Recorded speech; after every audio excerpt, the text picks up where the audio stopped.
Well, according to a report from the Fort Worth Star-Telegram, the Big 12 actually had a chance to add Cal and Stanford, but they opted not to. We'll get you the details here in this video. Welcome in. I am John Kurtz. On this channel, I talk college football, college basketball, conference realignment, all from a Big 12 angle. Please consider subscribing if you have not. I do live shows on Wednesdays and Sundays. They are lively and a blast.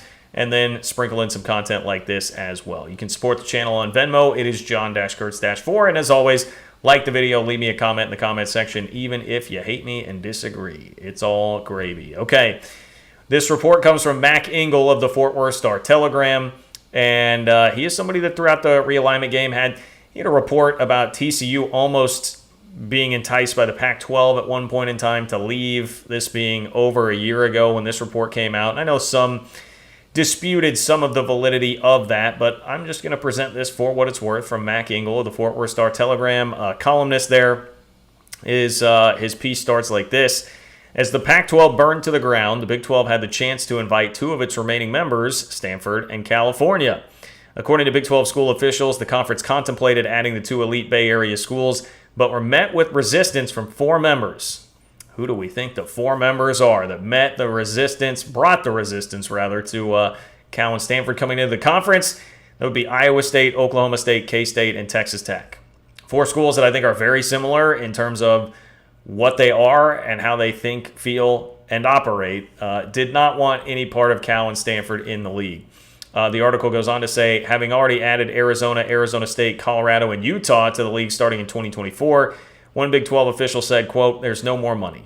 The payout from the league's media rights deal to the respective Big 12 members is set for its future 16 universities and was not going to increase by adding Stanford and Cal." Not surprising there at all. I mean, I think everybody kind of realized that. Like Stanford and Cal, they might be great with the academics, might be great with all those Olympic sports and winning Learfield Directors' Cups, things like that. Not going to add you money in today's day and age to your TV deal. And that's, frankly, a part of the issue with them trying to work their way into the Big Ten as well. It's just they're not going to be financially additive for anybody right now unless you're the ACC and you get a crazy deal worked out that includes SMU and taking no money and all the things that played out to get them actually to the ACC. Back into Mac Engel's article, he says, since budgets are set according to those figures, some Big 12 members were reluctant to subtract, even if it meant adding two of the nation's most prestigious academic and Olympic sport brands in the now Power Four. And yeah, I would add to that, it's not just you're losing money, you're also bringing in schools that are not cultural fits. They're not going to help your football prestige. They're not going to help your basketball prestige. Like it doesn't do anything to like the major operatives here of what you're trying to do, which obviously for anybody improving football is going to be top of the list. But for the Big 12, it's making this push to basketball and eventually going to decouple basketball and trying to make more money doing that. Stanford and Cal are not helping you with that. So there's not much there combined with the awkward fit and combined with making less money. I totally understand why those schools would be opposed to it. And I'd be interested to hear what the discussions were like for the rest of the league as to why they would be more open to it and not as against it as those four were. But Mac Engel's piece really revolved around, again, guy in Fort Worth, the SMU-TCU rivalry and how this will actually affect TCU, because he makes the point that the Big 12 member that will feel this decision the most is TCU. TCU will host SMU in football on Saturday, so this article came out before the game.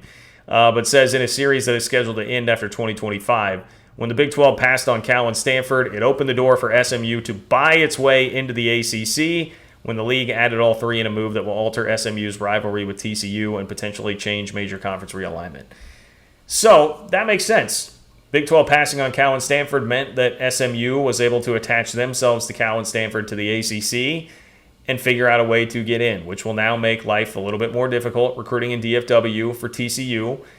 I think you could argue how much more difficult it will make it is certainly up for debate, but it will be tougher now because you can't play the, hey, we're actually in a power conference, SMU is not card. And that is why SMU so desperately wanted to do this and was willing to go 9 years without taking TV revenue in order to get into the conference. Sonny Dykes was asked about this. He says, quote, "I don't have any clue. Hard to predict the future and how that's going to play out. I think it will have an effect on recruiting. There is more change coming from a conference perspective, so I think all of this stuff is pretty temporary." Article says the iron skillet will be put away around the time the real game between the longtime private school rivals from Fort Worth and Dallas will be interesting and maybe a little nasty too. Given the rapid rate of evolution in major athletic conferences, don't expect the ACC to look like the ACC for more than 5 years.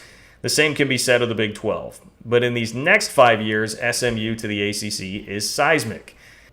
As a member of the ACC, SMU can now offer what TCU has been able to sell: small private school education with big-time college sports located in a major metro area. The only other schools that can make that pitch are Stanford, USC, Miami, Northwestern, Boston College, and Vanderbilt. A real who's who of college athletics. SMU in the ACC has the potential to put the Dallas school back on the same plane as TCU. Some history here: 1923, 1995. TCU and SMU were members of the Southwest Conference. When it fell apart, neither were invited to the Big 12. As humiliating as that was for TCU, it was worse for SMU, which was still recovering from the death penalty. But he points out that before 1996, TCU was often called the poor man's SMU. That started to change around 2000 when TCU's investment in athletics began to pay off, and it resulted in the biggest, most lucrative growth spurt in the history of the school. Beginning in 1997 to now, a strong case can be made that TCU is one of the best stories in major college athletics. Even though TCU is not ahead of SMU in the coveted U.S. News & World Report rankings, TCU evolved out of its regional reputation and forged a national identity that people recognize. Which I think all of that stuff is very true. I think back to when I was a kid. I remember like LaDainian Tomlinson, and to me it was like, wow, I mean, TCU, this tiny little school that doesn't do much in football and is in a small conference in the WAC, they've got this guy just going crazy. And that turns into now multiple 12-win seasons, New Year's 6 appearances, conference championships for TCU, and then playing in the national championship game literally last year. It has been a crazy come up for TCU. So important history to point out there, and I think he makes a fair point. This kind of hits on one of the things that has been discussed, but maybe a bit under-discussed in conference realignment, at least from a total regional and like conference-wide perspective, because it hits home more for these Texas schools like Baylor. We hear about Baylor, TCU, Texas Tech, how all of those schools would be feeling about adding, for instance, a Houston, who is now coming into the league. Elevating somebody else from the state makes it more difficult. Now you have somebody else to recruit against that's in the state.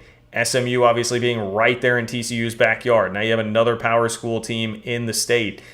It's just going to make obtaining talent there more difficult for everybody because now there will just be more competition and you lose some of your advantages. So it was always, to me, kind of a double-edged sword, because if you are a TCU in that situation, a part of this is about survival, not necessarily the Stanford-Cal part. This is more the Houston part. Clearly, the Big 12 needed to go out and add those 4 schools and stabilize themselves.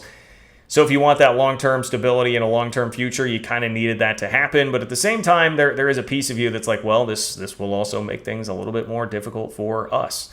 So I understand that. Look, my school resides in Manhattan, Kansas. Doesn't matter as much that there's going to be extra competition in the state of Texas. But it does for everybody else there. It changes the dynamics. And I think if that is the real overall point of this story, totally fair. And it makes sense. I would definitely love somebody to do more digging on the opposition to Cal Stanford and how realistic of a possibility that actually was. Would Cal Stanford have legitimately been interested in joining the conference? I think is a very fair question to be asking here. Was this just, hey, the Big 12 cast it aside before they even tried to really go down that road and explore it? Or were they at the table talking about this because Cal and Stanford actually legitimately had some interest there in slumming it with the Big 12? And I say that obviously in jest. That would be what they think of it. So interesting stuff to chew on there from Mac Engel, if nothing else. And again, I think brings up a point that we probably on this channel have not talked about quite enough, is the impact that this can have on like Baylor, Texas Tech, TCU, Houston, all the Big 12 Texas schools. Okay, if you have not subscribed to the channel, please consider subscribing. We're talking conference realignment, college football, college basketball from a Big 12 angle here on this channel. And if you could leave me a comment in the comment section, that would be great. Love me, hate me, agree, disagree, all of it is great. John-Kurtz on John-Kurtz-4 on Venmo if you'd like to support the channel. Take care, and I will talk to you guys soon.